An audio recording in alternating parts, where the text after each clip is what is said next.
It is definitely the most visually stunning grimoire in existence. There may be modern grimoires done in the last 20 or 30 years, but this is traditional stuff. It's beautifully executed. Each of the pages is a separate plate, fully colored.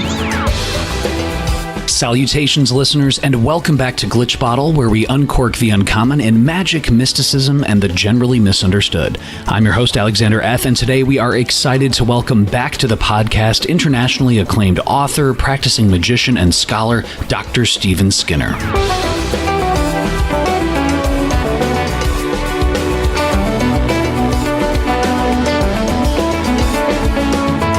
Listeners, I would definitely encourage you to check out Dr. Skinner's previous appearances on the podcast if you haven't already. He's written more than 46 books, translated into more than 20 different languages, and he received his PhD in classics from the University of Newcastle for his research on the Greek text of the Greco-Egyptian magical papyri and a number of Latin grimoires. But in this episode, Dr. Skinner shares about Sibli's Clavis, or Key to the Mysteries of Magic, co-authored with Dan'iel Kllark. Now, this is a massive 523-page book in full-color grimoire, described as the high point of Victorian grimoire manuscripts. Dr. Skinner shares about the interesting history of this manuscript and how Dr. Skinner and Dan'iel Kllark first approached this specific text. Also, Dr. Skinner shares about the unique advice on binding and compelling spirits that is contained within the book, something that's not typically found in other grimoires. He also talks about the intricate calligraphy and coloring of this beautiful tome. And Dr. Skinner has advice for magicians just starting out. We talk about the existence of Dr. Thomas Rudd and so many more topics. And now, returning to help us uncork the uncommon, I give you Dr. Stefen Skynner.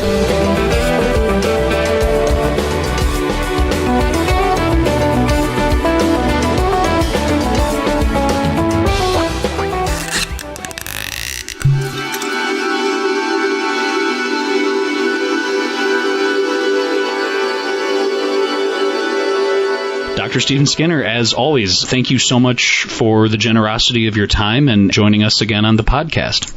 My pleasure to be here. Dr. Skynner, this is 523 pages. Can you kind of talk about the genesis of how yourself and Dan'iel Kllark came to present this full-color grimoire to the world? Sure. The grimoire itself is 271 pages, full color. In addition to that is my transcription of it, which makes it much easier reading, and introduction. And then Daniel's done historical stuff about the people which were involved with this grimoire. It's quite an interesting document. It was, in fact, Dan'iel Kllark who drew my attention to it, because I didn't realize it even existed. When you think about grimoires, some of them have got red and a few other colors, but this one has got the most amazing pentacles and circles and a lot of text explaining what to do with them. So when Daniel told me about it, I thought, oh, another grimoire. Well, yeah, I'll read it sometime. But he insisted, and when I looked at it, I was just knocked out. And the person who did it, or originated it, was Ebenezera Sibli. And he's a sort of key player at the end of the 1700s, 1790s. He was single-handedly producing huge volumes on astrology.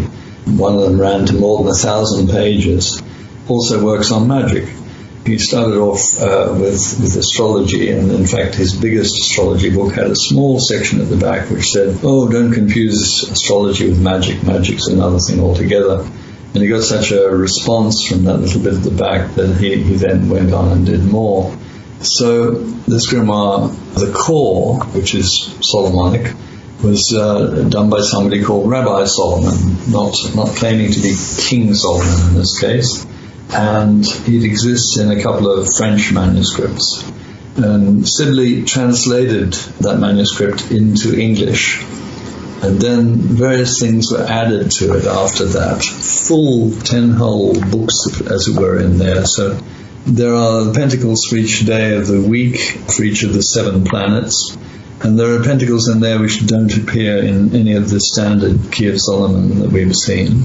The third section, he goes into specific experiments with 4 specific spirits, showing not just how to invoke them, but even amazing paintings of what they look like, a little bit scary, one of them, and going through which circles to use. And these are the spirits Berto, Visago, Agares, and Bilfaros. Some people listening will know that 2 of those are from the Goetia, but his approach and detail of the seals and so forth is pretty unique. He then gives circle and layman for all 4 spirits. Then there's a section which is like a mini magician's tables, which he refers to as the Wheel of Wisdom, with correspondences, so that's pretty straightforward. And then something which was added afterwards, probably by Frederick Hockley, is the Secret and Complete Book of Magic Science, with a number of very beautiful plates showing seals, characters, perfumes. And inside of that, it goes into the bond of spirits, how to actually bind the spirits, something which is not touched on in any detail in virtually any other grimoire, and a key important thing. The 6th part is crystallomancy, probably Hockley again, because he was very, very keen on crystal gazing. It has, again, more on binding spirits, but also on the equipment used with crystal gazing. And then there's a fascinating section which he calls miscellaneous examples and experiments, where there are particular talismans for keeping spirits or people out of your home. Invocation of spirits of Venus into the crystal. There's just so many things. The contents page goes on page after page. There's a section on geomancy, and then there's some very interesting magical experiments. And finally it finishes up with magical tables.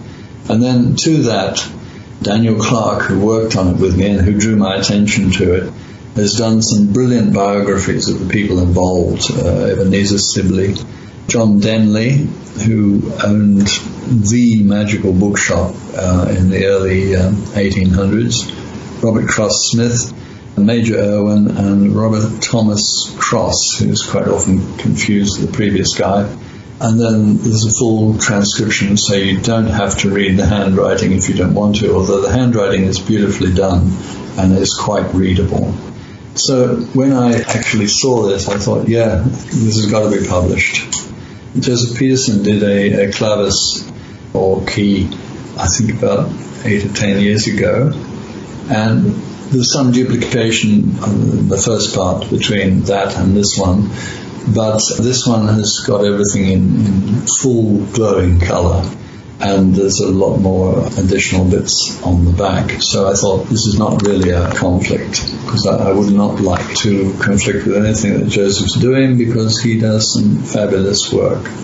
Dr. Skinner, to that point, can you talk about the similarities and differences between, and I'm thinking of course, 2 queens of England and the periods that mark them, but this specific grimoire, which, as you say, might be described as the high point of the Victorian era, and another very lengthy, very lavishly illustrated grimoire, the Book of Oberon, regarding a source book of Elizabethan magic. And someone mentioned, oh, this is kind of interesting. There's, an entire compendium of different areas, spells, workings with spirits. Can you just kind of share, was this, along with the Book of Oberon, is the Mysteries of Magic kind of one of the major compilations? Yes, this one is quite unique.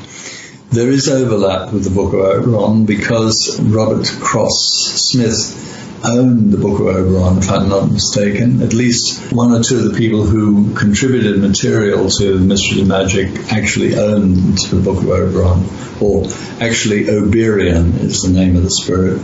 And so in my commentary on it, I've reproduced some of the old drawings about the circle used in invoking Oberion and the form in which she appears. But it just really shows that there was a lot of passing backwards and forwards of material in those days. This Mysteries of Magic Sibli is well organized and logically developed. The Book of Oberon has a number of sections in there that didn't seem to me to be a logical development through. It seems rather like working magician's manual where stuff has been added as it's been done or done as it's been added. But that's an excellent book, and it's amazing that it took this long to come to light.